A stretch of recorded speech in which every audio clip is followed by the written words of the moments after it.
Yo vengo de la Universidad para la Cooperación Internacional y esa universidad se fundó en 1994. Y el motivo de su fundación es porque en el 92, que ahorita vamos a ver, y ya lo conocen posiblemente ustedes, se plantea la Comisión de Diversidad Económica crea el concepto de desarrollo sostenible. Es un concepto que se vino trabajando 20 años antes. Entonces, el tema es tan complicado que para poder tener un concepto nos ocuparon más de 20 años para llevarlo un documento. A esa velocidad burocrática en la que avanzan los procesos de conservación. Y es muy difícil, es muy frustrante, y por eso muchas veces nos sentimos agobiados.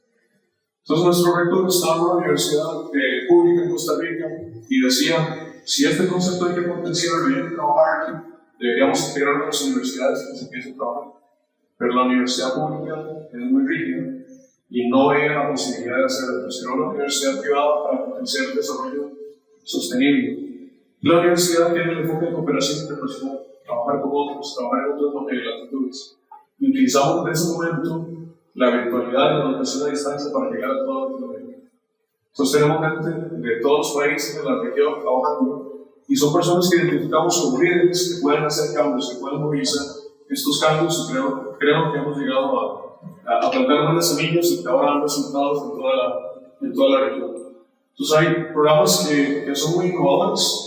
Tenemos una maestría en turismo sostenible que se creó a finales de los 90, es el primer programa en esa línea, aprovechando las características de Costa Rica como un destino de turismo sostenible, que ahora genera más o menos el 20% de los ingresos del país, y 90%, 95% de los visitantes de Costa Rica visitan por lo menos un área protegida.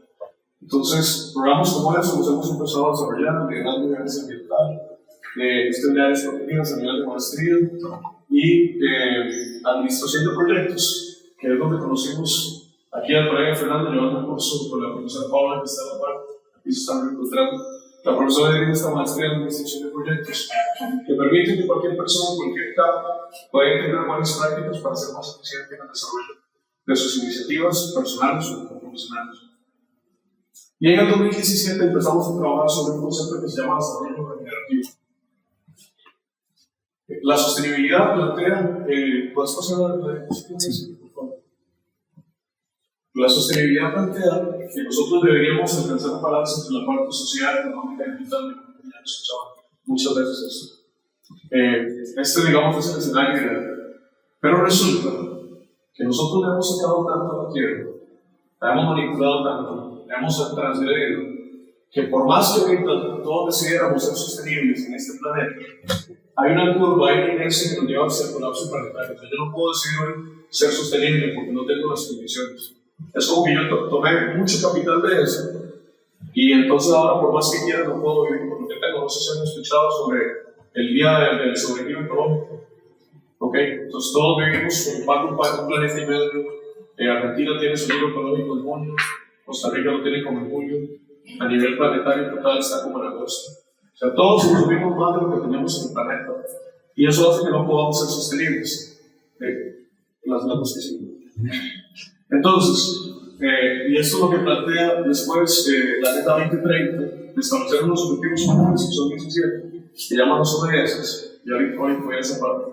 Pero para terminar el concepto de desarrollo regenerativo, lo que dice es que nosotros, ya que impactamos demasiado la tierra, lo primero que tenemos que hacer es recuperar la resiliencia, para que entonces tengamos condiciones para que en futuro tal vez podamos volver a ser sostenibles. Pero al momento no lo podemos hacer.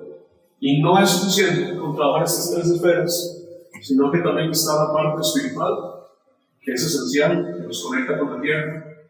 Está también la parte cultural, que nos amalgama, que nos hace únicos, que nos hace relacionarnos diferentes y tener condiciones diferentes. Y una que no nos gusta mucho, pero es la política. Y que la política, todos sufrimos de la política. Y cuando más sufrimos, más nos alejamos de la política. Entonces, ¿quién se queda tomando las decisiones? Posiblemente no los más adecuados. Entonces, ¿cómo hacemos para que nosotros logremos entender que la política es esencial para hacer esos cambios? Entonces, el desarrollo regenerativo suma esas tres dimensiones y lo busca de una manera holística. Entonces, yo cuando hago mi proyecto, no pienso en la parte ambiental voy a reciclar y voy a sembrar 3 arbolitos. En la parte social voy a dar 5 trabajitos a las personas. Llegó la ley, ahora sí. El cambio del sentido. Y entonces yo no es que hago un poquito de parte de cada una de estas dimensiones, sino que las veo de manera completa y pienso en qué es lo que yo estoy haciendo va a aportar vida. La vida va siempre en el centro del desarrollo generativo. Lo que yo estoy haciendo ahorita, cómo va a impactar a los demás pero de manera positiva. No es la perspectiva de cómo va a impactar y por eso voy a hacer un estudio de impacto ambiental. Porque la idea no es pensar en el negativo, sino en el positivo. ¿Cómo esta iniciativa de turismo va a generar bienestar en la comunidad? ¿Cómo voy yo a prevenir que no sea un proceso de aculturación que haga que todo la cultura local cambie y que yo me ponga a disposición del turista y pierda mi identidad? ¿Cómo voy a hacer yo para generar empleo de calidad? ¿Cómo voy a hacer yo para que el otro se beneficie? Después, en otra charla, el otro día voy a regresar, les voy a hablar un poquito más, no es un tema hoy, pero así eso se ha movido en la universidad. A decir, la sostenibilidad no es suficiente y no es el tiempo de la sostenibilidad. Tenemos que recuperar todo ese malo para poder volver a buscar esa referencia. Que volviendo a los ODS y a la sostenibilidad, plantea esto, que tal vez, aunque a muchos no nos gusten los ODS, plantea algo que es hacer una agenda común entre los diferentes entes o organizaciones internacionales que por mucho tiempo se veían de manera separada. Tuvimos separada la pobreza, el agua, la biodiversidad, y aunque personalmente no me gusta tanto, es el primer ejercicio en esta línea que trata de integrarlos. Entonces ya ven, uno ONGs y entes de gobierno internacionales trabajando como sobre una misma idea y que esas son las bases de algo que me parece que a futuro podría ser positivo. Pero este diagrama lo que quería enseñarles es que el planteamiento de los ODS establece que la biodiversidad o la biosfera es la base de todos esos servicios ecosistémicos y es la base del bienestar. Después están los servicios, los ODS relacionados con la parte social, y arriba, los más pequeñitos, son la base económica. Y tiene todo el sentido, o sea, si nosotros no tenemos bien la biodiversidad, pues los campos no tienen polinización. Nos afectan más las tormentas, vivimos con se generan más enfermedades zoonóticas. Tenemos una serie de impactos serios al bienestar. Pero cuando hay una crisis, por ejemplo, cuando pasó lo del COVID, ¿en dónde se recorta? ¿Para qué más guardaparques si ahorita ese tema no es la emergencia? La emergencia es que la gente no tiene plata. ¿Sí? ¿Cómo hacemos para que los bancos no se vayan y se pierdan? ¿Cómo hacemos para que las grandes empresas que dan trabajo no se vean afectadas? Entonces el enfoque se ha visto un poquito cambiado. Este es el avance que tiene la Agenda 2030, 2023, y dice que las 140 metas que establecen ahí, la mitad de esas presentan desviaciones. O sea, la mitad de ellas no tienen ningún avance y en algunas, cerca del 30% más bien han tenido retrocesos en 2015. Entonces tenemos una meta que no es tan ambiciosa, que habla de 17 años y pobreza sigue igual, la parte ambiental sigue para atrás, la parte de agua en algunas zonas se ha recuperado, la parte de empleos por un lado sube, pero son empleos informales que no son de buena calidad. Entonces tampoco hemos logrado todo lo que teníamos previstos en ese momento. Estas son las tierras degradadas del 2015 al 2019 de este mismo informe. Y Latinoamérica pasó de tener anualmente un 15% de tierras degradadas a un 21%. El tamaño de Argentina se degrada anualmente en Latinoamérica. Todo el tamaño de Argentina. La que sigue. Y así se ve más o menos la superficie total forestal y la tendencia de esos efectos. Pues vemos que prácticamente toda Latinoamérica está en anterior igual que África. Y esta franja de aquí es donde nosotros tenemos la máxima riqueza de biodiversidad del planeta. Y cada vez está peor. Ustedes conocerán la realidad del avance de la soja, del avance de las frutas, del avance del maíz. Y mucho de esto, dentro de ese planteamiento de la agenda que busca solucionar el hambre y todos esos temas, tal vez no sea tan cierto porque lo estamos utilizando para combustibles y para otras cosas. Y en el camino estamos olvidando las semillas tradicionales de nosotros y estamos generando una inseguridad nutricional y alimentaria seria para el resto de nuestra vida. Perdón que le puse tantas animaciones. Este es un informe que hace UICN analizando 116,000 especies a nivel planetario. Es el último estudio que se hizo en 2015. A nivel mundial, el 41% de los anfibios están a punto de desaparecer. Los mamíferos, 25%, leí que Argentina tiene el 24% de sus mamíferos también en peligro de extinción. Corales, 33%, aves, 14%. Entonces, esta es la situación, posiblemente esté un poquito peor en los últimos 8 o 9 años, pero sí es el análisis que se hizo de especies de la lista roja. Ahora, viendo la biodiversidad específicamente, pero también hay que hacer un análisis que es sobre ecosistemas. Esta es la lista roja de ecosistemas, la que sigue, por favor. Y se analizan algunos que tienen que ver con nosotros. Entonces tenemos que los bosques templados de 21 países de América, 80% de ellos están amenazados. El 80%. En Colombia, 65% de los ecosistemas. Los hotspots de Chile, 65%. En El Salvador, hay 94 ecosistemas tropicales que están amenazados y uno ya colapsó totalmente. En el Pantanal hay 54%. En Costa Rica, estábamos hablando de ese país que puede ser identificante para muchas cosas. Por más que hemos trabajado, tenemos muchos de nuestros ecosistemas afectados, el 56%, y en Venezuela un 58%. Y esto es no sé si vieron este informe que salió este año, se llama el informe Planeta Vivo, lo hace WWF, y dice que el 73% de las poblaciones de biodiversidad de todo el planeta han desaparecido.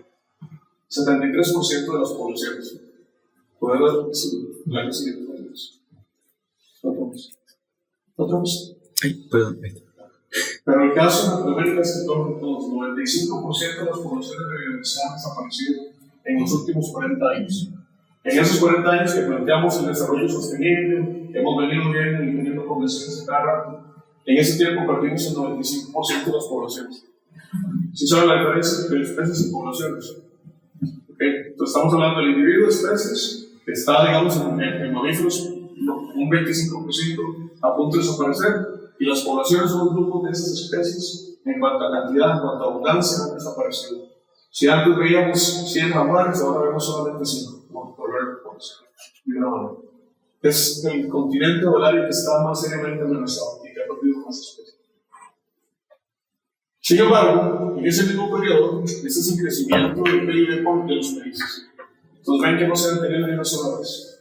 Biodiversidad así, y crecimiento económico así. Inequidad ya se no lo estoy poniendo, pero es una relación muy, muy similar. Entonces, ¿qué es lo que pasa? En el pastelito le dimos vuelta a la tortilla, y la biodiversidad era la base de todo esto, y se nos olvidó la biodiversidad, y estamos invirtiendo aquí. Nosotros hablamos, en Costa Rica decimos que es como echar agua que nuestro un poco de café, y tiene un montón de loquitos. Pues eso es lo que hacemos. Mientras más le echamos aquí, todos esos recursos se van perdiendo. Los recursos que se han dado para sostener el sistema bancario de Estados Unidos, por ejemplo, en el 2008, en esa crisis, alcanzaría 3 veces para solventar todas las necesidades que tenemos en conservación. Pero como todavía no se ve la relevancia y el vínculo de manera clara, seguimos derrochando y seguimos pensando en esa situación de que lo que tenemos que sostener es la economía. Y ya hay algunos aires, y este es sobre percepción de riesgo en la economía mundial asociada a la pérdida de biodiversidad. Entonces ya vemos que las economías, que los gobiernos están entendiendo que hay una relación de mucho impacto y de alta probabilidad, esto va aumentando con los años, de que la pérdida de diversidad de servicios ecosistémicos le está pasando factura a las empresas. Entonces ya digamos uno puede entender que ya se están dando cuenta. Sin embargo, todavía hay un inercio, hay muchos poderes, está el petróleo, está detrás todas esas maquinarias que todavía siguen pagando lobbies para que eso no se posicione. Y se vuelve muy lento. Si yo tengo una empresa que se dedica a hacer una actividad, se vuelve muy difícil para mí reconvertirla y empezar a pensar en biodiversidad. Y aquí es donde nos toca a nosotros identificar y proponer mecanismos para que la gente que está en esas empresas se dé cuenta cómo pueden ayudar, cómo pueden potenciar la recuperación de la biodiversidad. Todavía no hemos entrado a la Agenda 2030 y el tema de la presentación. No sé si han visto este diagrama alguna vez, ¿no lo ha visto? No. Ok, esto lo hace el Centro de Resiliencia de Estocolmo y se llama los límites planetarios. Entonces ellos analizan 9 condiciones o 9 límites que nos permiten a nosotros vivir en el planeta. Los ciclos bioquímicos del fósforo y nitrógeno, la acidificación del océano, el agua dulce, el cambio del suelo, la integridad de la biosfera, el cambio climático, otras entidades nuevas, la capa de ozono, los aerosoles en la atmósfera. Todas estas condiciones afectan nuestra calidad de vida, nuestra posibilidad de estar acá. Y la medición es que todas deberían estar en este que se llama el espacio seguro.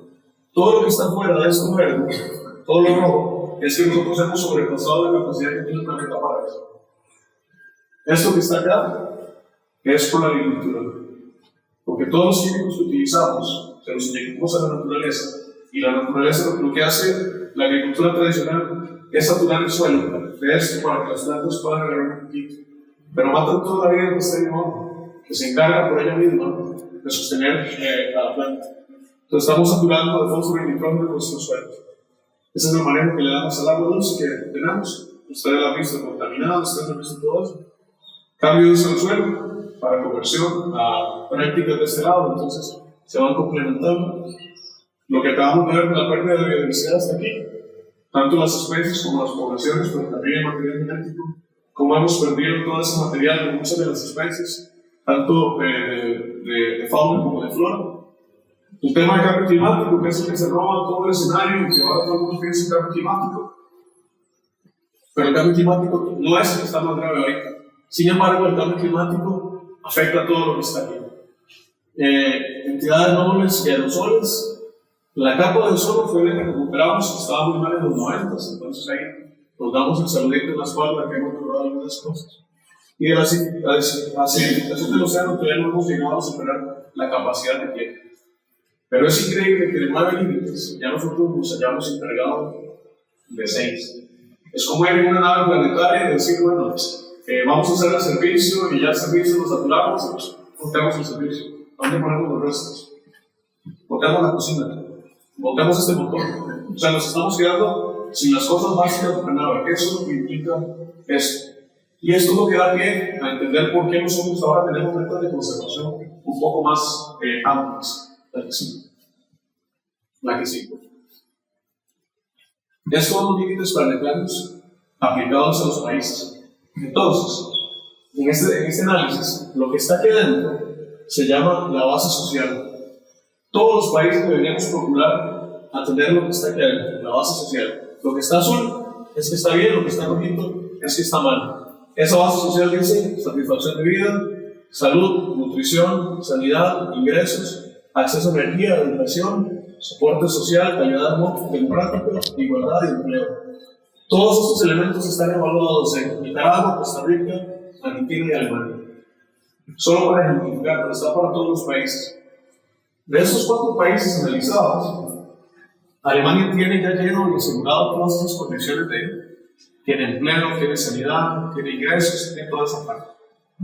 Nosotros, Argentina, por ejemplo, tiene varios de ellos llenos, pero tiene algunas características aquí en la parte de calidad democrática, de equidad y de empleo, que posiblemente se van a acabar.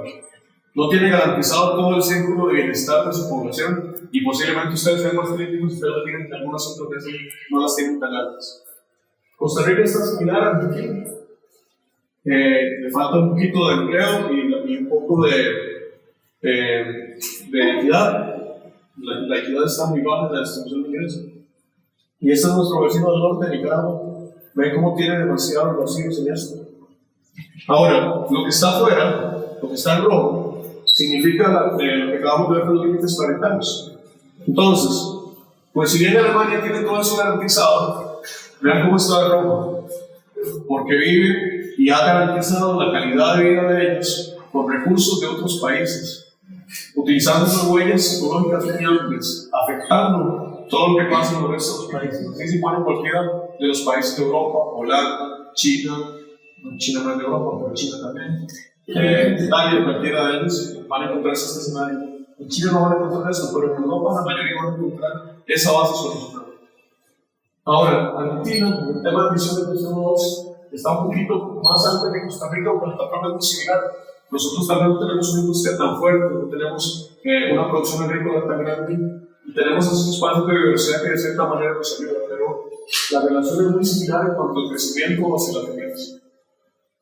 En el caso de Nicaragua, pues no tiene mucho impacto, pero nada menos no tiene mucho impacto y sin garantizar la calidad de vida de los ciudadanos. Entonces, la búsqueda de nosotros en conservación siempre tiene que pensar que no estamos aquí para conservar la biodiversidad per se y que esté ahí.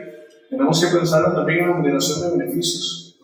La biodiversidad está ahí para que genere beneficios para todos, ¿sí? Para que nos impacte positivamente. No la cuidamos porque no se puede cuidar. Es más, si nosotros desaparecemos, se recupera solo. Pero sí necesitamos vivir en esta armonía, buscando que se generen aquellas condiciones sin transgredir esos límites. Tenemos que buscar mecanismos para hacerlo. Las áreas protegidas son un espacio para potenciar eso del bienestar. Estos son los 5 impulsores principales de la situación de pérdida de diversidad que tenemos. El cambio de uso del suelo, las especies exóticas, la extracción masiva de recursos, la sobreexplotación de recursos, esa agricultura química que afecta el agua, el suelo, las especies y el cambio climático. Y esos dos están exacerbados por la cantidad de personas que somos cada vez más en el planeta, con recursos limitados, y por esta práctica, por el consumo continuo, por la acumulación. Por eso que nos venden, perdón, no sé si quiero llorar, es que estoy todavía conmigo. Por eso que nos venden en todas las redes sociales, en la televisión, que necesitamos, para ser reconocidos, necesitamos tener un poco más de poder. Y este enfoque es el que nos ha llevado a eso. En Latinoamérica se desperdicia el 60% de los alimentos. Y hablamos de que hay hambre en Latinoamérica. Entonces, o sea, más de la mitad de los alimentos que nosotros preparamos se desperdician. Entonces, el enfoque no es generar más comida, porque se va a seguir botando la comida. El enfoque pasa por algo que es más holístico, que es pensar en el ser y no en el tener y en el poseer. ¿Qué es lo que yo ocupo para tener bienestar? No ocupo más carros, no ocupo más casas, no ocupo más piscinas. Lo que ocupo es tener un enfoque que me lleve a mí a pensar qué es lo que verdaderamente me importa en la vida y tratar de trabajar sobre esa base y cambiar un poquito esto. Ok. Les decía que en el 92 se plantea la Convención de Río el concepto de desarrollo sostenible. Y cada cierto tiempo han venido diferentes COP. Ustedes escucharon a la COP en Italia hace unos días que había una COP. Ok, esa es la COP de biodiversidad, la conferencia de las partes. Aquí en Río 92 aparecen 3 convenciones: la de biodiversidad, la de cambio climático y la de desertificación. Cada una de ellas tiene conferencias de las partes cada cierto tiempo. Entonces, en el 95 aparece el plan de trabajo en áreas protegidas en el marco de esto de biodiversidad. ¿Qué dice cuáles deberían ser las metas que deberíamos trabajar de manera efectiva para gestionar las áreas protegidas? Y aquí en el 2010 aparece algo que se llama las metas Aichi. ¿Alguien escuchó sobre esas metas? ¿Metas Aichi? ¿No? ¿Sí? ¿Más o menos? Ok. Entonces teníamos una visión muy general de hacia dónde movernos. Por ejemplo, decir, las áreas protegidas tienen que mejorar la gobernanza, hay que desarrollar procesos de planificación adecuados, hay que evaluar la efectividad de la gestión. Pero aquí en el 2010 aparecen metas específicas, y una de esas metas, que es la meta 11, dice: al 2020, me estaba dando 10 años de tiempo, al 2020, la cobertura de áreas protegidas a nivel mundial tiene que llegar a un 17% del territorio terrestre y a un 10% en la parte marina. Al 2000 tal, tienen que hacerse evaluaciones de efectividad de la gestión. Una serie de metas que ya tenían indicadores de medición que pudiéramos valorar. Eso aparece aquí en el 2000, ya se lo en el 2010. Okay. Y después, en el 2022, que yo les voy a hablar a partir de aquí, lo que sigue, aparece el marco global de biodiversidad del mundo mundial. ¿De eso sí han escuchado o no han escuchado eso? Okay. Esta es una actualización. Entonces, teníamos un plan del 95 hasta acá que decía lo que había que hacer, de aquí para allá, uno con indicadores y con metas, Y ahora viene el ECUME en Montreal, que es la actualización que nos va a decir que tenemos que llegar a tener en el 2030. Es ECUME en Montreal porque iba a ser en ECUME en China nada más, pero como pasó todo lo del COVID y demás, entonces se terminó de hacer en Canadá. Por eso se llama ECUME en Montreal. Y este año, perdón, tuvimos otra COP en Colombia. Ahora, no es por ser pesimista, pero si se acuerdan cómo iba el gráfico de crecimiento y cómo iba la situación de la universidad, y todo esto va pasando y no ha tenido el impacto que nosotros necesitamos. No ha logrado detener esas tasas de pérdida de biodiversidad. Aunque tenemos instrumentos, tenemos un poco más de orden, tenemos estructura, la que sigue. Entonces les decía, esta es la meta 11 de AICH. Con esto, trabajar los gestores de áreas protegidas. ¿Qué es lo que pasa? Que aparece la convención, la firma del país, y esto le llega posiblemente a APN y le llega a los sistemas regionales de áreas protegidas de aquí, digamos, de emisiones y los demás. Y esto lo meten en planes de trabajo. Y entonces dicen, ok, en emisiones vamos a determinar un vacío de conservación, y ahí establecemos un área protegida, y posiblemente en el periodo del 2010 al 2020 aparecieron áreas protegidas nuevas aquí. Eso atendiendo una demanda global. Ahora, no es solamente un número, 17% o un 10%. ¿Por qué habla de que tiene que estar integrado por medio de sistemas de áreas protegidas? Tiene que estar gestionado de manera conjunta en el territorio. Tiene que ser administrado de manera eficaz y equitativa, que tiene que ver con un tema de gobernanza. Económicamente representativos. Entonces, de nada me sirve a mí tener una buena representación del 80% de un tipo de bosque y un 1% de otro tipo de bosque. Eso no es representativo. Tienen que estar bien conectados y integrar otras medidas efectivas de conservación basadas en señales que ya se nos explica. Entonces, lo que hicieron los países cuando dieron una meta así, yo no voy a llegar al concepto de los países y decir, hoy me comprometí, Costa Rica no hizo nada. Yo, Argentina, me comprometí, más hacia la meta, yo tengo que alcanzar mis metas. Entonces, ¿qué pasa muchas veces con esto en nuestros países? Que se crean las famosas áreas protegidas de papel. Crea un área protegida ahí, que no había nadie en esa zona, o hay problemas más bien sociales porque crea un área sin tener los verdaderos criterios para su establecimiento. Esto pasa mucho en todos los países de Latinoamérica. Después de esta meta, en el 2019, en el 2020, se hizo una evaluación de tendencia de cómo eran nuestros países en Latinoamérica. Esto se llama el Informe Planeta Protegido de Latinoamérica. Y la tendencia, digamos que en azul, es que se iba a superar la meta.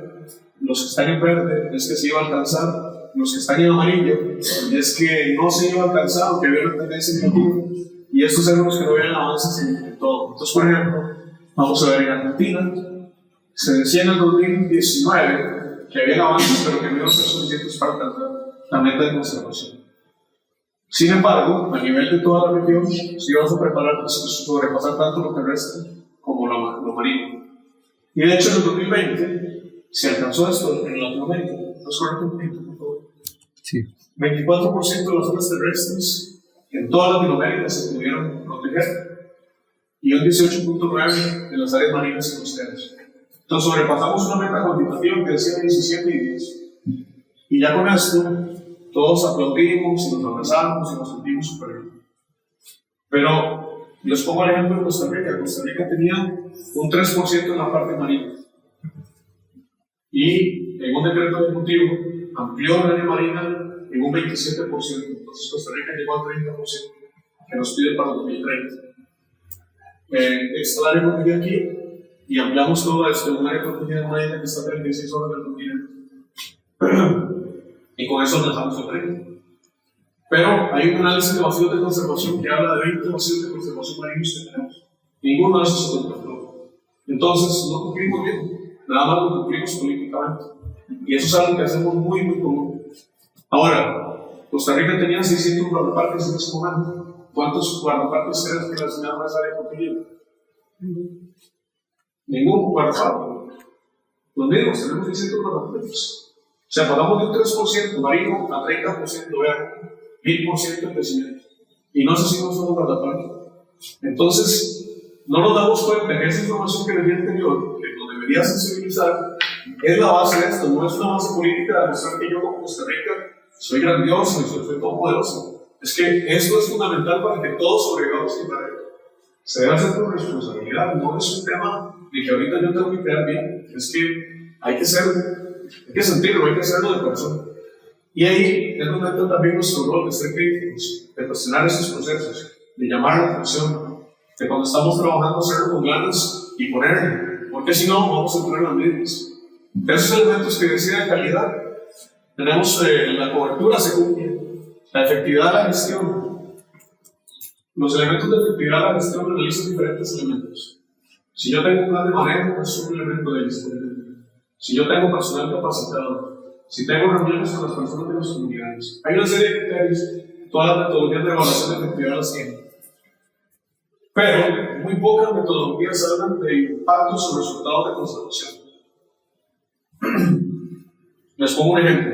En el área protegida que yo trabajaba en Tortuguero, llegaban 5.000 tortugas marinas a deshogar en una noche. La playa está llena de tortugas. Se ve impresionante. Y nosotros nos patrullábamos continuamente. Pero una tortuga llega a la playa por primera vez 17 años después de que se fue para el mundo. Es decir, que esas tortugas que yo estaba viendo ahí no se debían al cuidado que yo se estaba dando. Se debe al cuidado que tenían hace 17 años o 20 o 30 años. Entonces yo podría valorar los impactos de conservación de ellos. Pero los impactos de conservación de nosotros en una especie como esa, o en el jaguar o en muchos, se van a ver hasta en el futuro. Entonces es muy difícil tener herramientas que nos permitan valorar eso. O es muy cansado, o es muy demandante, o requiere mucha inversión. Ese tipo de evaluaciones todavía no las tenemos tan fuertes y son necesarias para ver si los patrullajes que hacemos, la educación ambiental que hacemos, la recepción de visitantes y todo eso, si verdaderamente está generando un impacto o no. Porque puede ser que nos acostumbremos a patrullar, y resulta que controlamos un cazador en una comunidad, pero el cambio climático se nos llevó a todas las especies. O el avance de la frontera agrícola nos contaminó todos los ríos y nos mató todas las especies. O llegó la fiebre amarilla, nos encontraron en unos necesarios protegidos y acabó con todos los monitos de ahí. Entonces, tenemos que ser mucho más estratégicos y cuestionarnos la manera como estamos haciendo las cosas. La parte de gobernanza es una falta en la mayoría de nuestros países, porque nos da miedo hablar con la gente, porque es más fácil defender las especies, pero no defender a nuestra propia especie, porque son cabezaduras, la gente de las comunidades no hace caso, o por lo que sea. La parte social es importante, es esencial que hablemos con la gente, que los acerquemos. Somos 2 guardaparques o 5 guardaparques, y son 1.000 habitantes, ¿no sería mejor tener una línea 2 para que nos ayuden a conservar? Esa parte de que ellos se empoderen es esencial, si no vamos a seguir teniendo problemas. La representatividad económica, bueno, aquí sale alta, pero ahorita vamos a ver que fue un poco más bajo. Ok, ya vamos entrando, entonces vamos a seguir el título de la presentación.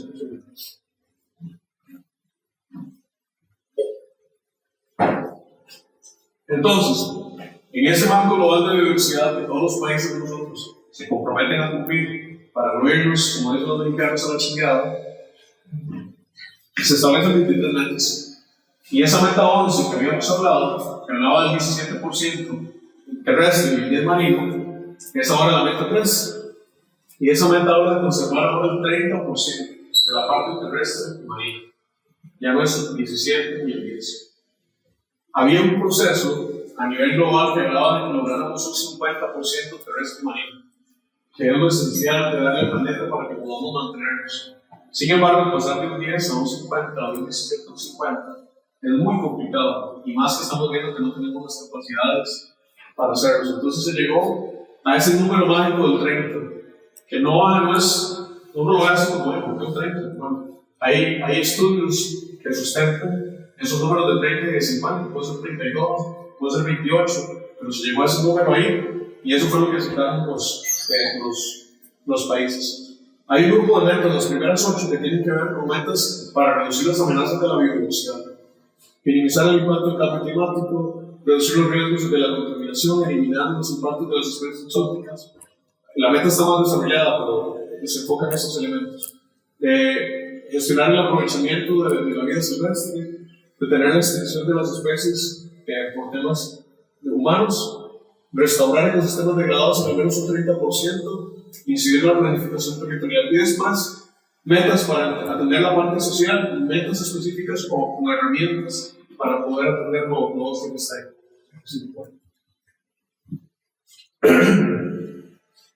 Los ODS que les enseñaba al inicio, entonces se traen acá y se comparan, se relacionan con estas nuevas metas. Como les decía, las agendas entonces empiezan a tener una confluencia y a trabajar sobre una misma línea. Esta parte de aquí abajo, les decía que la meta 1 a la 8 tiene que ver directamente con la biodiversidad. Entonces, la meta 2 de restauración, la meta 3 de áreas protegidas, de protección de especies, del uso, del aprovechamiento de especies y de especies invasoras está relacionada con el ODS 15, por ejemplo. Y así esta relación para mostrar que lo que se está proponiendo está alineado con una meta que se propuso 2 años antes, que es la de los ODS. Otra vez, si bien no es la que mejor nos caiga a todos, es un esfuerzo integrador y todo a nivel global está trabajando para cumplir con esos elementos de. Okay. Ahora sí, la meta 3, entonces, que busca alcanzar ese 30%, no se va a ver ahí, pero habla que es un 30% en la parte terrestre, en las aguas continentales y en la parte costera y marina, pero también en los altos océanos, donde en áreas que son claves para la biodiversidad y que son representativos o que generan funciones y servicios ecosistémicos reconocidos. Como a través con un enfoque de gobernanza equitativa, gestionados de forma eficaz, integrados en sistemas ecológicamente representativos y bien conectados, y a través de la garantización del respeto y el reconocimiento del derecho de los pueblos indígenas y comunidades integradas en paisajes terrestres y marinos, y haciendo uso sostenible y coherente de los resultados de la conservación. Esta es la meta global. Entonces, cualquier gobierno que se le ocurra decir que ya tiene el 30%, como este toque que hizo Costa Rica, pero lo han hecho montones, no cumple con la meta. Tiene que cumplir con todos estos elementos. ¿Cómo estamos en misiones del sistema? ¿Estamos bien integrados? ¿Está representativos todos los ecosistemas que tenemos aquí en este sistema? ¿Hay áreas frágiles que están representadas ahí o no? ¿Están gestionados eficazmente? ¿Estamos respetando los derechos de los pueblos indígenas, de los guaraníes y de otras comunidades? ¿Cómo funcionan esas áreas protegidas en el paisaje? ¿Son una isla que la atraviesa la parte agrícola y después vuelve otra vez a área protegida? ¿O hay una matriz permeable que permite que no haya ningún impacto en las áreas protegidas de esa producción? ¿Cómo están las partes de las aguas? ¿Están también protegidas? Entonces la meta es mucho más ambiciosa en todos los sentidos. Y esto es bueno. Pero por otro lado, tener esa presión de los gobiernos que no pueden cargar. Y eso es lo que nosotros tenemos que estar muy vigilantes porque nos interesa que esto pase en pleno. La meta 10 es muy relevante para las áreas protegidas también. La meta 10 habla de que mejorar la biodiversidad y la sostenibilidad de la agricultura y la pesca y la silvicultura.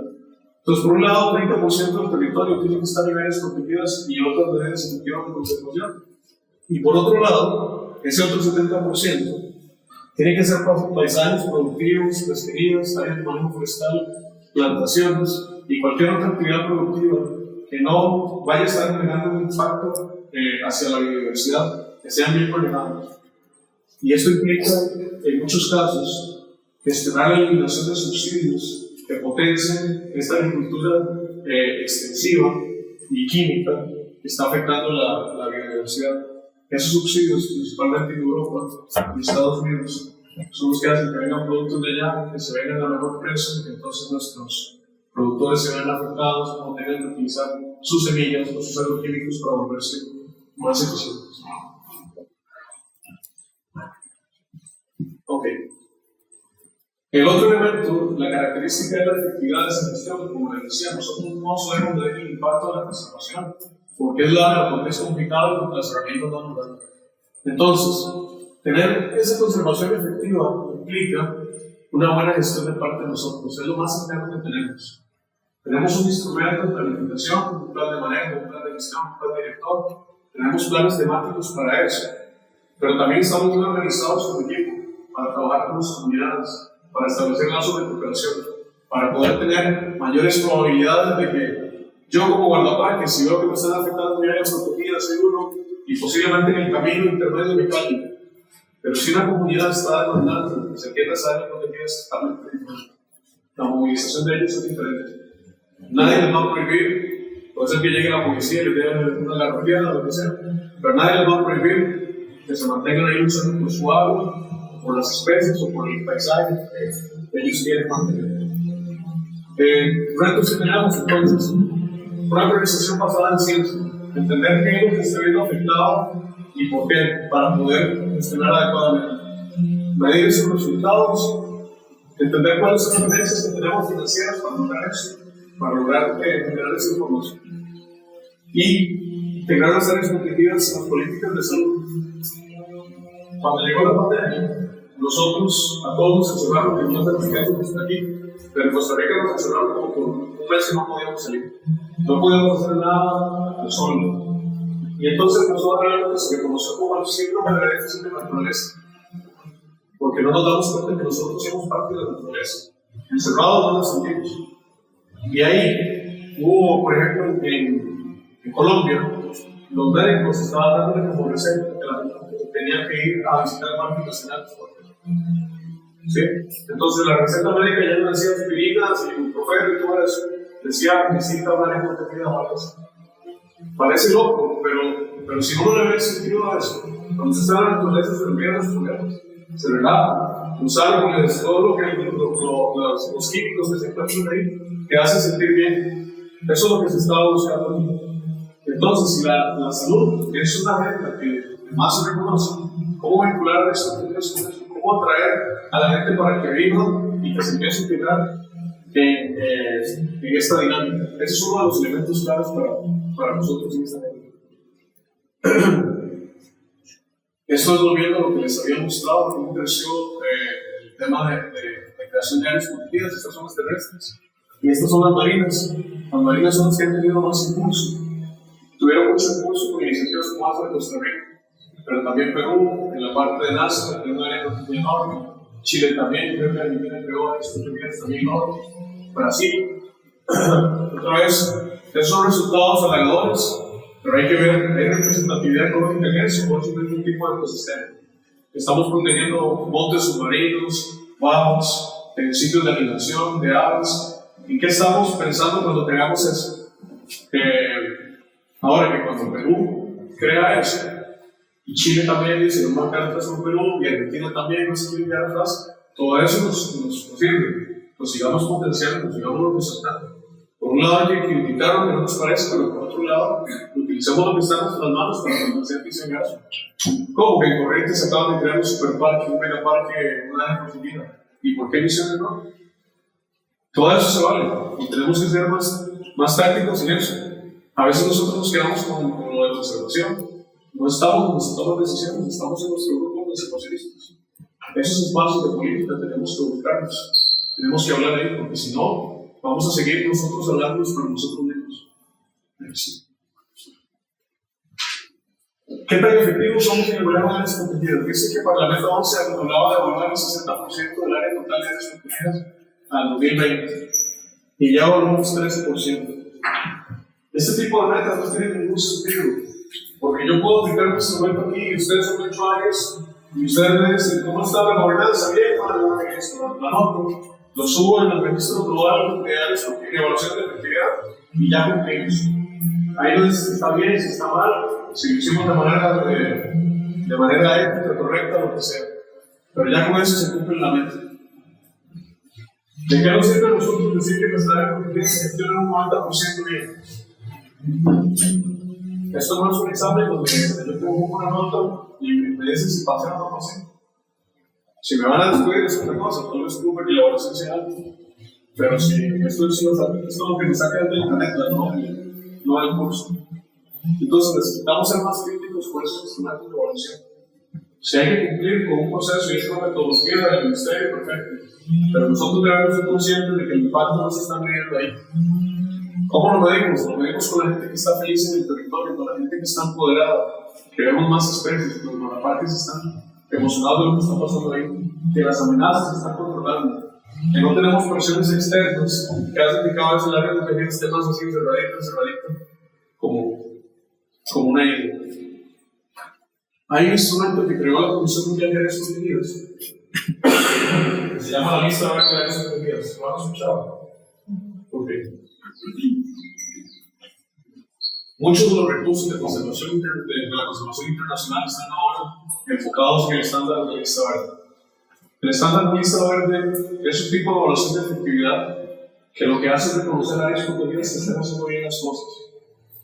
Como ustedes vieron, el enfoque con el que yo empecé era en la parte negativa, la lista roja. Entonces, la lista roja nos dice estamos mal. Hay un enfoque pesimista sobre la cuestión. Y la lista verde lo que busca es darle un enfoque positivo a la conservación. Reconociendo que el parque Uruguay está muy bien gestionado. Eso me inspira a mí, como área que tenía la FAN, para gestionar igual las cosas, para ir mejorando consensos, para entender con buenas prácticas cómo se puede hacer mejor. Esa es la motivación inicial de la lista verde. Sin embargo, nosotros tenemos la capacidad de alterar todo porque se nos antoja. Entonces, mucha gente ahora está tratando de hacer lo mismo, cumplir para tener una estrellita que dice que es la lista verde. Y esa no es la idea de esto. No es que yo salga reconocido como, pucha, soy el mejor. No, el tema es que mi área protegida está logrando resultados y esto empate a las otras y las motiva a ser mejor en las cosas. Siempre tenemos ese enfoque de competencia que es el que nos pone a nosotros. El tema de la cooperación y de la colaboración. Esto lo iba a mencionar más adelante, pero nosotros en Latinoamérica tenemos una oportunidad única. Tenemos una renta media en nuestros países, cada vez somos menos sujetos a cooperación internacional, pero nos encanta trabajar juntos. Hablamos el mismo idioma, nos vemos en cualquier región y terminamos avanzando y tomamos algo por ahí y bailamos, se baila. Una profe que se gusta bailar, en fin, eso nos sale bien a nosotros. Cuando yo voy a un congreso Asia, hablan 25 idiomas diferentes, todos trabajan sobre un enfoque diferente, con herramientas diferentes. Pues tenemos una oportunidad porque nosotros nos une la cultura, la música, la sangre, la alimentación, los ecosistemas, como decía Pablo. Misiones en Costa Rica son similares, muy similares, técnicamente hablando. Sí, de hecho, yo le decía a la profe, aquí se parece a Turrialba, que es el lugar de Costa Rica. Pero por aquí se parece a Cartago. El clima igual, el aguacero que tomamos ahí en Iguazú, es lo que ustedes esperan encontrarse cuando lleguen a Costa Rica. Entonces, nosotros podemos hacerlo, pero tenemos que cambiar ese enfoque de competición, ese enfoque de ser mejor, con un enfoque más de colaboración y de trabajo.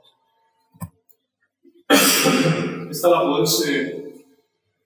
Este es un documento que se hace poco, que trata de explicar un poquito lo que les estaba diciendo. ¿Qué es lo que verdaderamente importa en alcanzar este 30%? Entonces, si lo ven en detalle, lo pueden ver después. Ahí van a encontrar cuáles son esos elementos de calidad que deberíamos buscar en ese momento. Para que cuando el gobierno haga su plan de vamos a alcanzar el 30 por 30, podamos decir, sí, pero ¿dónde están las zonas representativas? Sí, ¿dónde está el tema de las comunidades? ¿Dónde está el tema de la efectividad de la gestión? Para que verdaderamente esta meta tener unificado. Para los que están tomando fotos, esta presentación se las voy a facilitar. Y pensando en la colaboración, son $300 por cada uno que las solicita. Este es los criterios de evaluación de la lista verde. Se analiza la buena gobernanza, el diseño y la planificación, el manejo efectivo. Y este último de allá, el resultado de conservación es el que yo les estoy diciendo que necesitamos trabajar. En el caso de diseño y planificación es lo más fácil, que es lo que hacemos siempre. Tenemos plan de manejo, sí, está implementando, sí. Hay un plan de trabajo asociado a él, sí, y en esta parte es la parte social, que es una habilitante para tener muchas condiciones de trabajo, para entender que la conservación es un tema social. Y aquel es el que me gustaría que nosotros prestemos mucha atención. Resultados efectivos de conservación. Resultados efectivos de conservación no es tener los árboles en pie y no es tener documentado con cámaras trampa que haya animales ahí. Resultados efectivos de conservación es entender que el ecosistema no se está viendo afectado, que sigue en ese equilibrio dinámico, la lógica que estaba ahí. Es entender que ya están volviendo especies, que volvió el jaguar, que volvieron los felinos, y que eso me está ayudando a controlar poblaciones de nuestros depredadores o de otros, y que me permite tener un balance en cuanto a esto. No estoy perdiendo especies, estoy recuperando. Ahora, yo les decía que si bien hemos avanzado en ese 24% en la parte terrestre, hay que hacer énfasis en las áreas clave de biodiversidad, que son esos espacios que son esenciales, que son únicos y que tienen características particulares que se tienen que proteger. Hay ecosistemas que ya no se pueden recuperar del todo, digamos. San José, la capital de Costa Rica, está en un ecosistema que era único y era tan propicio para la agricultura y para esas condiciones que es nuestro centro de habitación y ya el urbanismo ya se comió todos los espacios que teníamos para recuperar ese ecosistema que era único. Pero los de todos los años se los podemos recuperar, igual en el caso de ustedes. Entonces, el informe que les decía del 2020 habla de que el 43% de áreas clave de biodiversidad en Latinoamérica no están protegidas. Entonces, por más que lleguemos a un 30%, si esto no está protegido, vamos a estar igual. Inclusive ecosistemas tan frágiles como la Amazonía, se habla que deberían protegerse al menos un 70%, si no me equivoco. Porque la Amazonía no es solo relevante por la Amazonía, es que regula todo el clima del planeta. Esos ecosistemas en particular no los podemos ver con la misma ropa de decir, este sí tiene que ser un 30. En algún caso puede tener un 20, en otro un 40, esos números no son estáticos.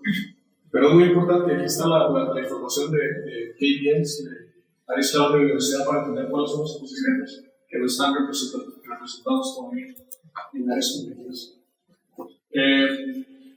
Antes de ver esta diapositiva, no les expliqué lo que les contestaba. Esto es clave para ustedes, para el personal de áreas protegidas. Hay un grupo que se llama URSO, que es una coalición de diferentes organizaciones que se están viendo con la Federación Internacional de Agroparques y con otras para potenciar el bienestar de los guardaparques. Hay datos, hay un informe que ellos hicieron para el 2022 que habla de que 70% de los guardaparques en Latinoamérica se sienten inseguros, que 80% de los guardaparques. Estos datos son nosotros llamamos bateados porque no los recuerdo exactamente, pero son datos muy altos que hablan de que el 80% de los guardaparques arriba no tienen el equipo básico para pelear. Que se sienten abandonados por el gobierno porque cuando formulan una denuncia a veces no tienen solos. Y así un montón de cosas que tienen que ver con las condiciones del guardaparque y de la guardaparque, del personal de áreas protegidas. Entonces, si no se solucionan las condiciones del personal, de ustedes, de los que están ahí o de los que han estado ahí, no podemos tener esas áreas protegidas como esperamos. Eso es en cuanto a número, y en cuanto a calidad, y en cuanto a salarios, y en cuanto a seguridad, y en cuanto a cómo viven con las familias, o lejos de las familias, que todo eso incide en el bienestar de ustedes. Ellos de momento han trabajado en el código de conducta, en identificar cuáles son los saberes que ustedes deberían tener. Entonces, por ejemplo, para las carreras de aquí, eso está muy bueno revisar si esas competencias están alineadas con lo que ustedes hacen y contextualizarlas, porque tampoco podemos utilizar algo que está hecho para nivel mundial sin poder aterrizarlo. Pero entonces, poder cotejar y ver si hay algunas competencias que son claves para desarrollar. Se llama Registro Global de Competencias para guardaparques. Y también están haciendo análisis de cuáles son las necesidades que tienen y gestionando recursos y ojalá que en algunos años puedan facilitar materiales y equipo para todos los guardaparques del planeta. Es un proceso que va bastante adelantado y que es la primera vez que se ponen los guardaparques en el centro de la vida de estas organizaciones para apoyarnos y que no se ven como algo secundario, que no es el investigador que tiene el nivel número 1 de reconocimiento. Gracias. Dale, sí, ¿no?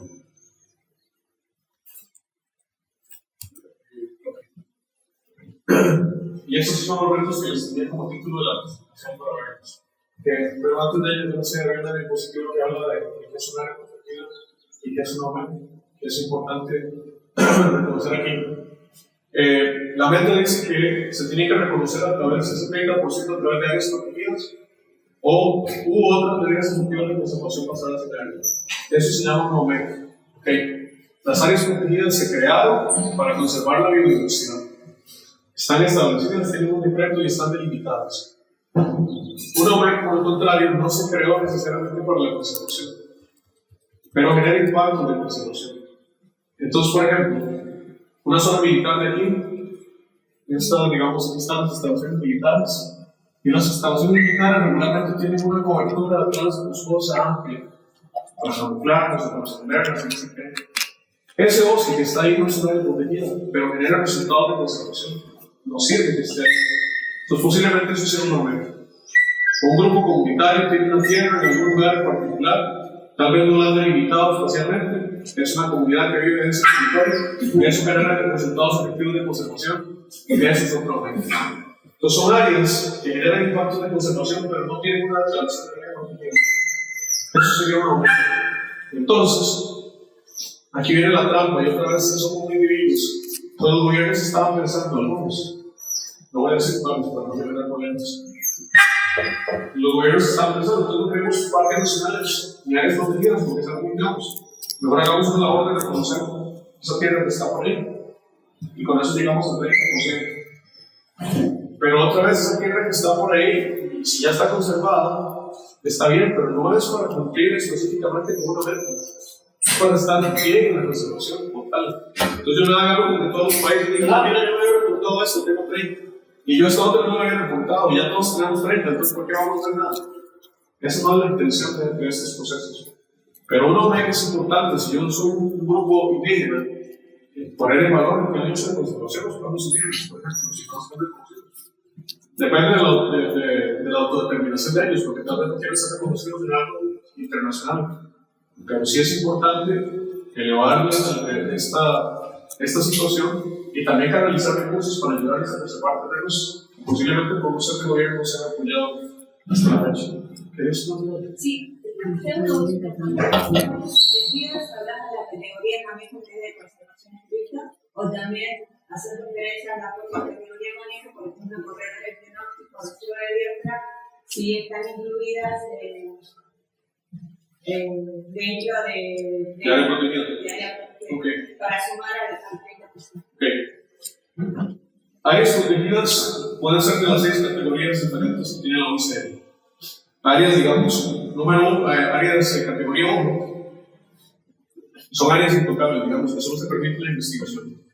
Áreas de categoría 2 regularmente se llaman parques nacionales, porque hay parques nacionales de categoría 4 a 12, pero son áreas protegidas donde uno no puede extraer nada, pero sí puede desarrollar prácticas como turismo. O sea, cualquier actividad que no sea extractiva la puede desarrollar ahí. Después la categoría 3 es de monumentos naturales, el 4 es de paisajes gestionados, como para investigación o aprovechamiento.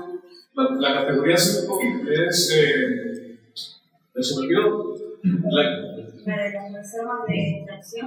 No, son una de la sociedad civil, y la 6 es las reservas extractivistas. Ok, cualquiera de esas áreas entra como área protegida.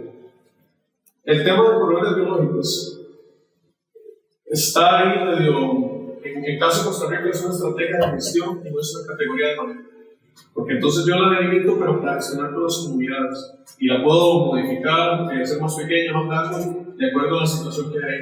Pero yo no tengo la injerencia de tomar decisiones sobre ese territorio, sino que lo hago a través de la gestión de la gente.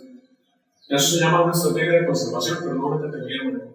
Si aquí digamos un corredor biológico se crea en un decreto, está delimitado y tiene potestad de gestionarse a través del ministerio, sería una categoría de manejo. Si no, es una estrategia de conservación más y no sumaría de protegida. Y reserva de biosfera. En la reserva de biosfera es la internacional, porque tiene como categoría de manejo. Tienen un núcleo, que es un área o una serie de áreas protegidas, y el restante, digamos que la zona que está ahí objetivamente, no es área protegida. Entonces, lo que entra como área protegida serían solo las zonas núcleos, pero lo que está fuera, eso entra como área protegida. Ahora, yo podría justificar que el resto que está ahí, de esa zona de reserva de biosfera, se está gestionando con algunos criterios que generan un impacto en la biodiversidad, la conservación. Y posiblemente podría hacer algo representativo como México, pero eso se hace caso por caso para analizar los criterios que van a establecer los países para eso. Sí, nosotros acá en Misiones tenemos algunas particularidades que, por ejemplo, el corredor verde se creó por ley, que engloba ciudades, es una categoría que no se suma la superficie, sino está integrado por muchas áreas protegidas como núcleos. Y por otro lado, la reserva de biosfera sí está como área también por ley toda, entonces se hace un manejo sostenible de lo que no es núcleo y sí suma. A veces se presta confusión porque en otras partes de América Latina se llama reserva de biosfera algo y es diferente. Pero bueno, un poco para contarte cómo es el caso acá en Misiones, ¿no? Y yo te aprovecho para hacerte la pregunta en cuanto a la gestión, porque vos decís, cumplís con la meta 2030 en cuanto a superficie, pero te falta la gestión de estas OMEX, o sea que tampoco sumaría, o sea, deberían estar gestionadas las OMEC para sumar, bien gestionadas, cumplir con las otras partes de la meta, ¿no? Sí, lo que pasa es que los países tienen la autonomía para llegar y subir a la base de datos y justificar que se están gestionando lo que sea. Igual que muchas áreas protegidas que tenemos que son en papel y igual están en la base mundial de Expo. Sí. Todo lo pueden hacer los países, o sea, los países pueden llegar y documentar que eso como éxito. Parte de lo que estaba diciendo en la presentación es que uno no puede imponer ninguno de estos elementos. Ahora, el país, Argentina, fue a las negociaciones y se comprometió a ese 30%, y como cualquier otra negociación que hizo en una convención, tiene que cumplirlo porque ya se puso la soga al cuello, por llamarlo de alguna manera. Pero es claro lo que usted dice, porque esto parte de la autodeterminación. Yo no puedo decirle a un pueblo indígena, bueno, este territorio lo vamos a presentar aquí y va a ser nuestro trapito dominguear, porque usted lo ha hecho súper bien, pero ahora es del gobierno. Esa es clave la parte de gobernanza que estaba ahí establecida. Si no se trabaja con la gente, pues vamos a tener procesos que van a fracasar. El proceso de conservación de Costa Rica que inició en los 70 se inició sacando a la gente de sus propios territorios. Se sacó a la gente, porque era un enfoque de preservacionista. Costa Rica venía perdiendo su bosque y en el 40 nos quedaba como un 15% de bosque. Ahora tenemos 60%. Entonces esos esfuerzos que se hicieron fue como un ejercicio de emergencia y se sacaron a todas esas personas y 40 o 50 años todavía de sentimientos por lo que se le hizo a esa gente. El nieto está ahí luchando por eso, las comunidades están luchando por eso. Y nosotros tenemos suficiente información para no volver a cometer errores de este tipo. La conservación otra vez es un tema social, no es un tema económico. Entonces, por algunos puede ser un negocio, pero la perspectiva es que todos quedamos en la misma nave en este momento es la sobrevivencia de nosotros y del resto de las especies. Lo que yo estoy diciendo ahorita es utilizado por empresas para hacer greenwashing, por ejemplo. Es utilizado, como dice la señora, para valerse de eso, para acaparar masas, para lo que sea.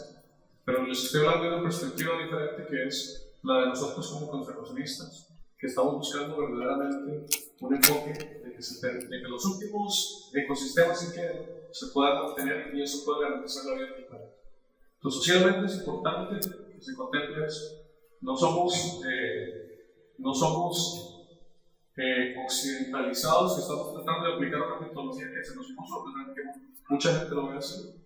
Todo lo que hacemos tiene que ser contextualizado a la realidad local. Si yo tengo pueblos guaraníes, tengo una cosmovisión diferente que yo tengo que respetar. Si tengo pueblos, en el caso de nosotros, brigríes o de otras cosmovisiones, tengo que entenderlos. Tengo que entender qué es lo que ellos buscan ahí. A ellos no les importan los servicios ecosistémicos de fijación de carbono, que los visualizan las grandes empresas. A ellos les importa la mamá tierra, que les da espacio para sembrar su maíz. O el río, que es sagrado para ellos, que les da el espacio para movilizar. Esa es la concepción que nosotros necesitamos contextualizar con estos enfoques que tenemos de trabajo. En el mundo ideal no deberían haber áreas protegidas, porque deberíamos tener la concepción de que nadie defeca dentro de su propia casa. Y eso es lo que nosotros estamos haciendo. Entonces guardamos unos espacios para que nadie los toque porque decimos no somos capaces de entender la lógica de esto. Estamos desconectados de la naturaleza totalmente. Entonces se crearon estos espacios de protección. Pero en el mundo ideal no deberíamos tenerlo, debería estar el balance específico con el que vivieron nuestros pueblos, o la mayoría de nuestros pueblos, y llegaron hasta el momento en que se les arrancó mucho de su identidad y de su espiritualidad. Ok, viendo ese escenario que tenemos al 2030 y esas metas de ser más eficientes en la conservación, de trabajar más con las comunidades, de ampliar la cobertura, hay muchos retos que tenemos.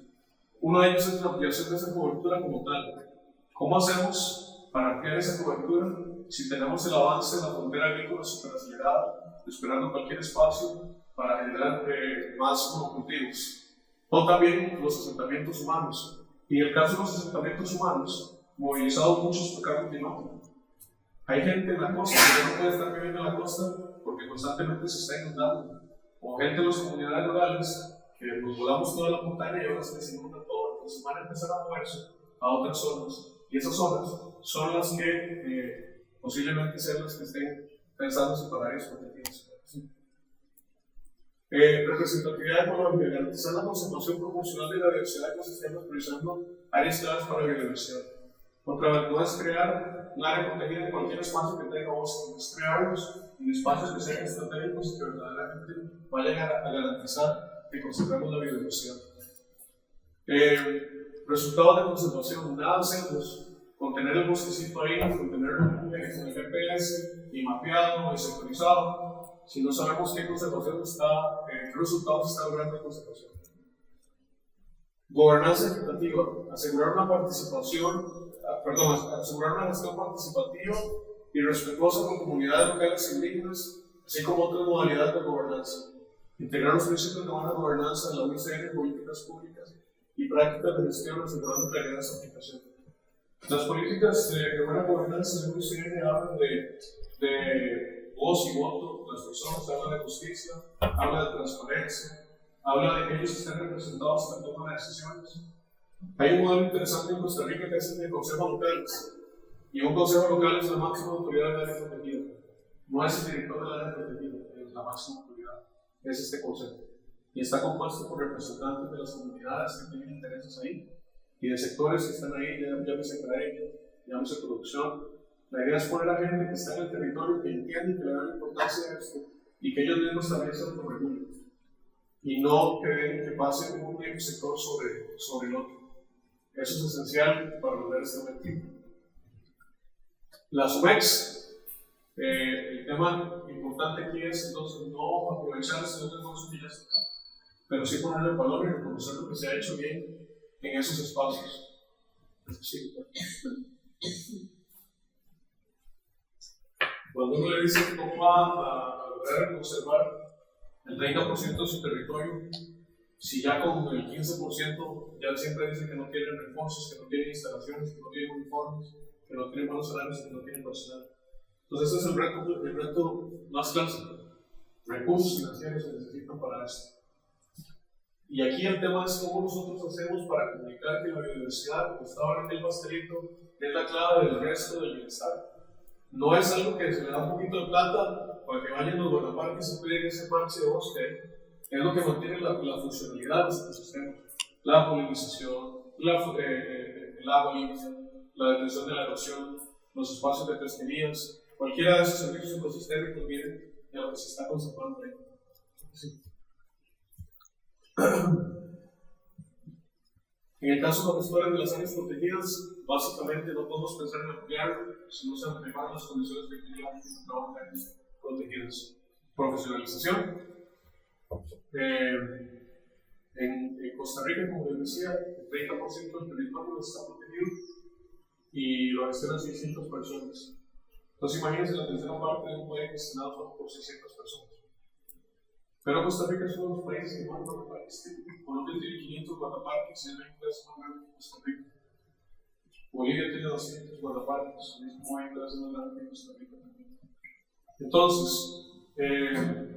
no podemos pensar que un grupo tan pequeño, con una formación particular, puede gestionar eso. La formación que se le daba a los guardaparques es mucho tiempo para solamente económico. Pero usted se va como guardaparque en un área protegida, tiene demandas de la comunidad. Y eso implica que usted sepa relacionarse socialmente. Tiene demandas de sus compañeros. Y eso implica que usted sepa gestionar el talento humano que está ahí. Además que tiene que saber cocinar, porque si no lo van a echar, porque no sabe cocinar. Tiene visitantes. ¿Cómo hace para gestionar los visitantes y que lleven un mensaje? Y que usted pueda gestionar para que la visitación no devore el área protegida, sino que lo potencie para promover el bienestar. Maneja recursos financieros, manejan equipos y materiales, entonces tienen que entender de administración. Tienen un marco legal que les permite a ustedes presentar denuncias, tienen que saber defensa personal, tienen que saber un montón de cosas. Entonces, la idea es que la profesionalización se dé en todos estos países. Y la profesionalización no es solamente el título universitario, es con rigor, tener este rol que se tiene en las áreas protegidas y hacerlo de buena manera. Para eso se requieren bastantes guardaparques, tener casas específicas para guardaparques con buenas condiciones y también algo que es muy importante es reducir la brecha de género que tenemos, del 90%, 95% son hombres y pocas mujeres. Y el tema de las mujeres no es solamente un tema ético, es que también el aporte de las mujeres en cualquier campo hace que la cosa mejore. No tenemos una visión específica de cuidado como tiene la mujer en el ambiente, como tiene ese miembro específico, el cromosoma específico Y, que hace que de verdad sea más divertido lo que se lleva adelante. No quiero meter mucho en ese tema porque es complicado, pero es importante que se rompan esas brechas que tenemos en los seres protegidos y que le quiten también las oportunidades de tener una familia, de la mujer y otras cosas por estar ahí en los seres protegidos. Sí. Conflictos socioambientales. Desde que en Costa Rica todavía se mantienen conflictos de hace 50 años por haber sacado a las personas de ahí. Y pasa en muchos países todavía. Entonces, hasta no solucionar esos conflictos históricos no vamos a poder avanzar.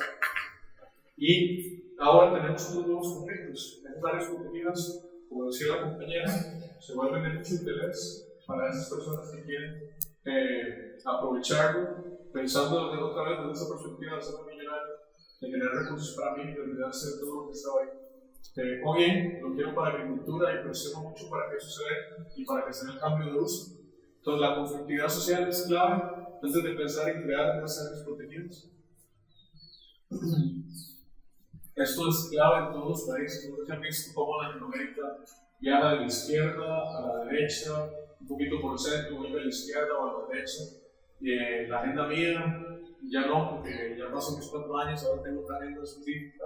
Antes era más para la pobreza, ahora son más para otra línea. Antes era más el ambiente, etc. Entonces, ¿cómo hacemos para ponernos de acuerdo de que haya un plan de desarrollo y no planes de gobierno? Planes de desarrollo que sean misiones a 15, 20 años, que permitan entender hacia dónde se van a mover misiones. Misiones se van a mover hacia la reforestación, o se van a mover hacia el turismo, o se van a mover hacia las 2 vías, o se van a mover hacia servicios. Aquí aspiramos en misiones. ¿Y cómo nos volvemos más fuertes ante los cambios en el gobierno central, por ejemplo? Hay que solucionar el tema de fragmentación y conectividad. Ya ve que ustedes tienen varios análisis ya de esto de conectividad. Entonces, bueno, ¿cómo hacemos para establecer gestión social en esos espacios y tratar de detener esa fragmentación que tenemos ahí? Y el otro tema es el enfoque ecosistémico, que ya posiblemente ya estos años ya van por aquí, lo conocen, les habla un poco del enfoque ecosistémico. Pero es promover una gestión integrada del territorio. Nada de mencionando mi área protegida. Nada de mencionando todo lo que está pasando. Si ver ese enfoque bioregional, qué es lo que está pasando en el entorno para poder actuar con base en eso. ¿Cómo se está viendo beneficiar a la gente por lo que yo hago en la área protegida y cómo lo que está haciendo afuera está impactando positivo o negativamente? La gestión inclusiva, bueno, esto es el enfoque ecosistémico. Habla de que en este enfoque hay que tomar en cuenta diferentes saberes y diferentes intereses. Entonces, ¿cómo los pueblos indígenas nos están alimentando a nosotros con su conocimiento? Esto no es un conocimiento técnico únicamente para extraer estos espacios, sino cómo hacemos para aprovechar todos esos saberes que les permitieron a ellos gestionar de manera sabia el territorio. Y cómo hicieron cuando había crisis en particular. Olvidarnos de que nosotros somos los que sabemos y les preguntamos a ellos y les decimos qué hacen y qué tienen que hacer. Más bien, cómo nos sumamos y trabajamos juntos para recuperar estos espacios. Ya esos son los últimos y ya los libero. Cambio climático. Ya todos conocemos el cambio climático. Pero ¿qué pasa cuando las especies empiezan a movilizar y ya no tienen que estar en el aire porque no tienen las condiciones? Porque la temperatura es muy caliente para ellos o muy fría y tienen que avanzar hacia otros sitios. Y las plantas no avanzan a la misma velocidad que los humanos. ¿Cómo hacemos para atender eso? ¿Cómo nos preparamos para déficit hídrico, por ejemplo? ¿Cómo hacemos refugios climáticos para especies, cómo pensamos, cómo les vamos a hacer abrevaderos, por ejemplo, o cualquier actividad marina que se requiera. Si nosotros nos esperamos que la situación venga desde arriba, eso no va a pasar. Entonces tenemos que adaptarnos también a esta situación de cambio climático. Comunidades locales, garantizar la participación efectiva en los derechos territoriales de las comunidades indígenas y locales y establecer mecanismos legales y financieros para apoyar a las comunidades indígenas y locales en la conservación. Son parte de eso. Y los hemos visto como aislados, pero ellos hacen lo que quieran con su tierra y no intervienen en el resto. Si tenemos que ser efectiva la conservación, deberíamos, otra vez, a partir de su autodeterminación, ver si quieren integrarse en estos espacios, pero sí hay que pensar en cómo le generamos bienestar y no los excluimos. Conservación privada, vi que hay una red bastante fuerte de áreas privadas aquí en Argentina. Igual, ¿cómo hacemos para integrarnos en el sistema? Cuando vemos la palabra privado, de verdad atomizamos todo. Entonces, bueno, ¿cómo hacemos para entender que eso tiene que ver con conservación y no tiene que ver con si yo vengo del sector público, privado o comunitario? Algo que nos falta mucho, que es un reto importante, es el de políticas públicas. Otra vez, como decía en el tema de desarrollo regenerativo, la política es esencial. ¿Cómo nosotros impregnamos esto? ¿Cómo mandamos solicitudes a nuestros representantes para que visibilice la importancia de la biodiversidad y nos metemos en esos ejemplos? Sí. Cooperación internacional, ahora hay muchos fondos. Hay fondos para el Fondo Verde para el Clima, por ejemplo, el fondo que se está haciendo para financiar esta agenda. La cooperación internacional varía constantemente, los alemanes son muy fuertes a veces, ahorita tienen una política más conservadora, pero son franceses, está la misma oficina de Estados Unidos para la cooperación. El tema es que no podemos tener una dependencia sobre ellos y sobre su estabilidad, entonces tenemos que buscar también soluciones propias, soluciones autóctonas que nos ayuden a garantizar esos recursos. Sí. El marco normativo es algo que es clave en el Estado y que es clave trabajar en él. Por mucho tiempo nosotros estamos trabajando en conservación y tenemos una política que incentiva un determinado tipo de agricultura o un determinado tipo de prácticas que van en detrimento de lo que estamos haciendo. O tenemos una política municipal que es totalmente diferente a la provincial o a la de ambiente. Entonces, ¿cómo hacemos nosotros para incidir, para solucionar esos temas?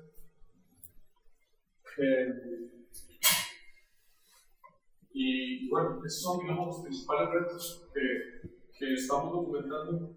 El próximo mes vamos a hacer un artículo sobre estos retos. Van a ser 60 retos que tenemos en la región para atender los problemas de cómo llegar a una meta que nos faltan 6 años, que no tenemos los recursos, que no tenemos el material, que no tenemos el know-how y que no tenemos muchos elementos. Tenemos que ver cómo hacemos. Otra vez, podemos correr y cumplir para tener algo que nos pidieron a nivel global, pero la esencia de esto es que lo hagamos bien y que lo hagamos de manera consciente para que los esfuerzos de conservación verdaderamente tengan el impacto que queremos tener. Sí. Ahora, tal vez no es muy a la ley lo que les estoy diciendo, se falta muy poco tiempo, son muchas cosas. Pero otra vez, yo creo que Latinoamérica tiene las soluciones para hacer diferente. Tenemos ahora una plataforma que se llama Plataforma 30x30 Live, que ahí estamos documentando buenas prácticas y ejercicios para lograr las metas de 30x30. Entonces, si ustedes tienen prácticas específicas que les han servido, las pueden subir ahí. También ahí se van a encontrar recursos de capacitación, lineamientos y otros que nos podrían ayudar a lograr esas metas de manera más adecuada. Utilizamos todo lo que podamos para llegar al 2030, pero posiblemente eso nos lleve hasta el 2050 o más allá. Lo que hay que hacer es empezar, y para no hacerlo solo, aquí hay una plataforma para eso. Después hay algunas guías y lineamientos internacionales, pero yo les recomendaría la que está más autorizada en Latinoamérica. Hay otros procesos que se están llevando adelante y que se promueven desde Latinoamérica. Por ejemplo, es para la equidad de la conservación basada en áreas. Y esto lo está trabajando Claudio Paredes, que era el director de áreas competitivas de Brasil. Entonces, Latinoamérica se empieza a integrar y empieza a seguir también en lo global. Hace muchos años lo que pasaba en el tema de conservación venía desde Estados Unidos, desde Europa y desde Australia, para el resto del sur global. Y Latinoamérica, nuestra enfoque de unión, está pudiendo decidir, está pudiendo posicionarla. Por ejemplo, la parte social es algo que ellos tienen solucionado y que la gente sabe cómo tiene que actuar en Japón, en Australia, y nosotros en un contexto totalmente diferente. Esa parte social está llevando a Latinoamérica y Asia a estos marcos. Otros.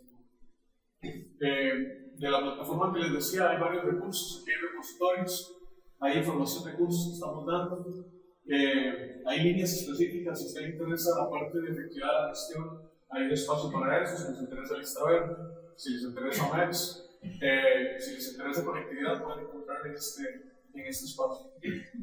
Y esta es mi última diapositiva para cerrar. Podemos lograr estas metas, las podemos lograr muy fácilmente si somos peruanos y ponerlo políticamente, y cada uno de los países lo hace. Pero creo que también lo podemos alcanzar siendo conscientes, tal vez no en 2030. Yo no puedo recuperar en 7 años, en 6 años, 200.000 hectáreas aquí. O sea, no tiene una lógica económica eso. Posiblemente tarde más tiempo. Pero si lo empezamos a hacer, lo empezamos a hacer de manera consciente, vamos a lograrlo. Esos son esfuerzos que se han hecho en Latinoamérica en el último tiempo. Cursos de capacitación de latinoamericanos para latinoamericanos a través del esfuerzo voluntario. El Congreso de Lima de Áreas Protegidas del 2019 fue un congreso que reunió a 3.000 personas y lo llevamos adelante 101 voluntarios, todos voluntarios. El congreso equivalente a nivel global y costó $800.000. El congreso equivalente a nivel global llevó a 5.000 personas y costó $20 millones. Entonces Latinoamérica lo hizo con 800.000, casi la misma cantidad de personas, por el trabajo voluntario.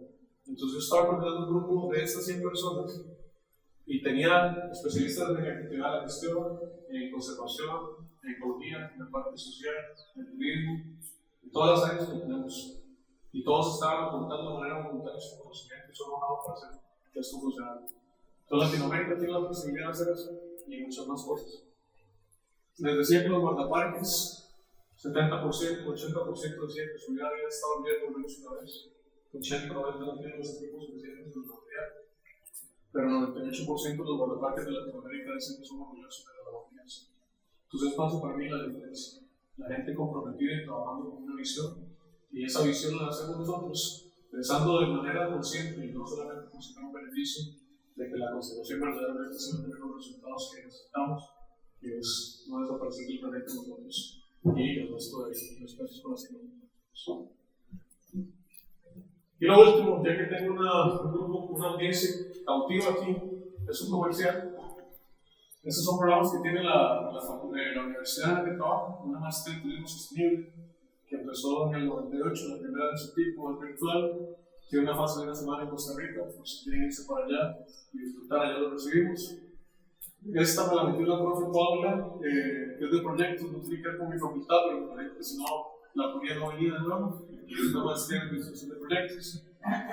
Una especialización en planificación y manejo de áreas protegidas, ahí se van a encontrar muchos Stanley Arguedas o cualquier cosa. Eso dura 5 meses, y esos son 3 recursos libres, son cursos gratuitos. Este es sobre enfoque ecosistémico. Aquí hay sobre ODS, fondos ambientales para áreas protegidas, turismo, gobernanza en áreas protegidas y gestión adaptativa. Y aquí están 3 cursos de SMART, con los diferentes niveles que se trabajan con SMART. Todos estos son gratuitos, así que pueden llevarlos.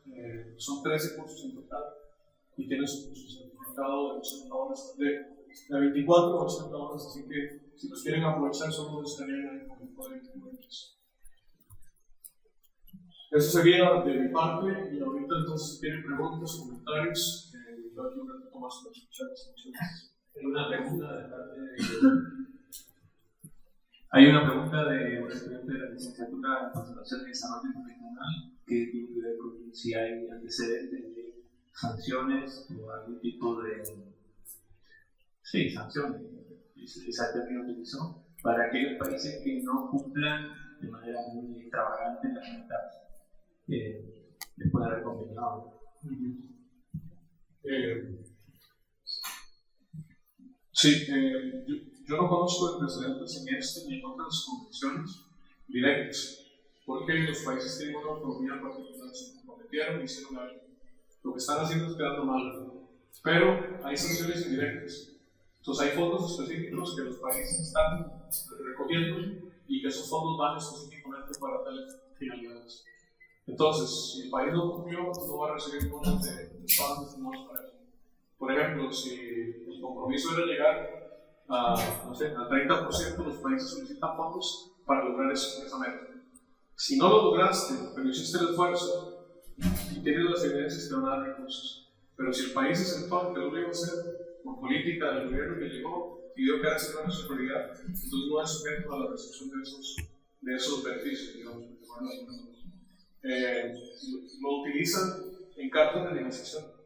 Entonces, si yo quiero negociar un tratado, digamos, de libre comercio y es con Alemania, por ejemplo, y Alemania está suscrito a esto, utiliza esa estrategia para decir, bueno, lo que más, pero no hay una sanción, digamos, de todo el grupo de países que dice Costa Rica no cumplió, entonces tiene 10 días de que no le vamos a hablar o algo así. Ese tipo de sanciones no las pueden poner otros gobiernos o ¿cómo se llamaría? O cortes, digamos. Más preguntas, comentarios, invitaciones. Invitaciones a esto que quieras. ¿Esa es la invitación fuerte? No. ¿Qué tal? Primero me gustaría saber una visión amplia, también una visión quizás internacional del contexto actual de la región de la República, teniendo en cuenta que desde instituciones de conservación como parques nacionales se está prohibiendo el uso de términos climáticos y no se está viendo que se busque justamente cumplirse, que se trata de curva a la Agenda 2030. Teniendo en cuenta lo que habla de estabilidad política, hemos pasado de una que ya estaba muy fuerte. En su experiencia, ¿qué consejos puede dar para trabajar justamente en conservación hoy en día en la Súper bueno y súper preocupante esa pregunta.